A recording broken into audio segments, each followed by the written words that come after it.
সমুদ্রনগরী কক্সবাজারে বাংলাদেশের বিমা খাতের অন্যতম শীর্ষস্থানীয় প্রতিষ্ঠান zenith Islami life insurance PLC এর বার্ষিক সম্মেলন 2025 অনুষ্ঠিত হয়। বিমা শিল্পে দীর্ঘদিনের সফলতার ধারাবাহিকতা ধরে রাখতে এই সম্মেলনে 2025 সালের সাফল্য তুলে ধরা হয় এবং 2026 সালের নতুন পরিকল্পনা ও লক্ষ্য নির্ধারণ করা হয়। জেনিথ ইসলামী লাইফ ইন্স্যুরেন্স বিশ্বাস করে সততা, সেবা ও ইসলামী মূল্যবোধের সমন্বয়ে গড়ে উঠবে একটি শক্তিশালী ও আস্থাশীল বিমা খাত। পুরোটা থাকছে রিপোর্টে।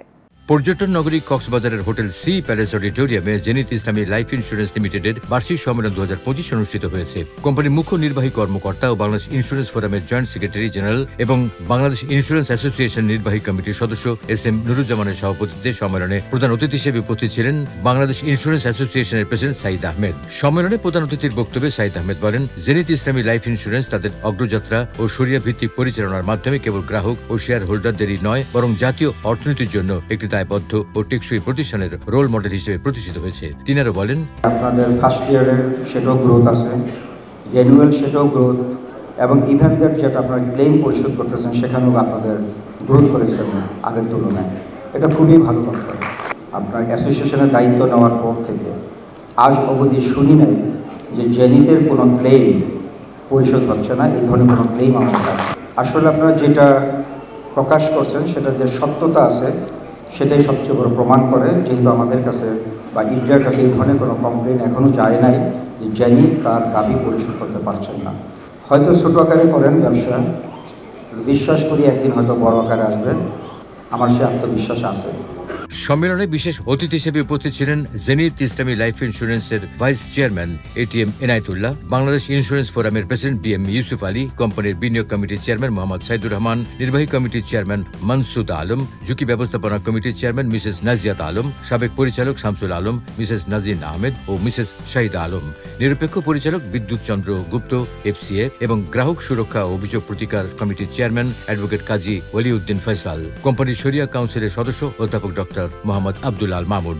সম্মেলনে বিশেষ অতিথির বক্তব্যে কোম্পানির ভাইস চেয়ারম্যান এটিএম এনায়েতুল্লাহ বলেন, আমরা প্রতি মাসের ব্যবসা দেখতে চাই এবং বছর শেষে আমরা রিনিউ দেখতে চাই। এই কম্পিটিশনে যদি আপনারা বলেন কে কত পার্সেন্ট রিনিউ করবেন, কার পার্সেন্টেজ হায়ার, আমরা সেটাই অ্যাপ্রিসিয়েট করব। ইন্স্যুরেন্সের ব্যবসা ম্যাক্সিমাম ব্যবসা কিন্তু বছরের শেষে 3 মাস।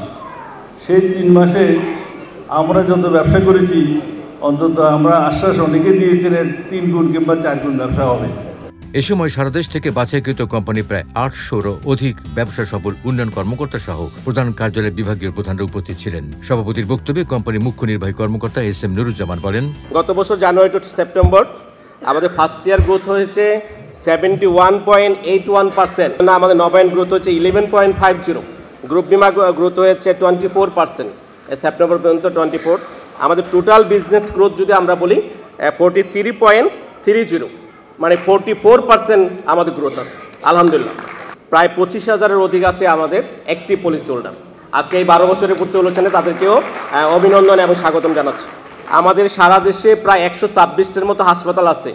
হাসপাতালের সাথে আমাদের এমইউ চুক্তি আছে, যেটার সাথে আপনি একজন ক্লায়েন্ট, একজন কর্মী প্রায় 40%, সর্বোচ্চ 40% ডিসকাউন্ট সুবিধা পাওয়া যায়।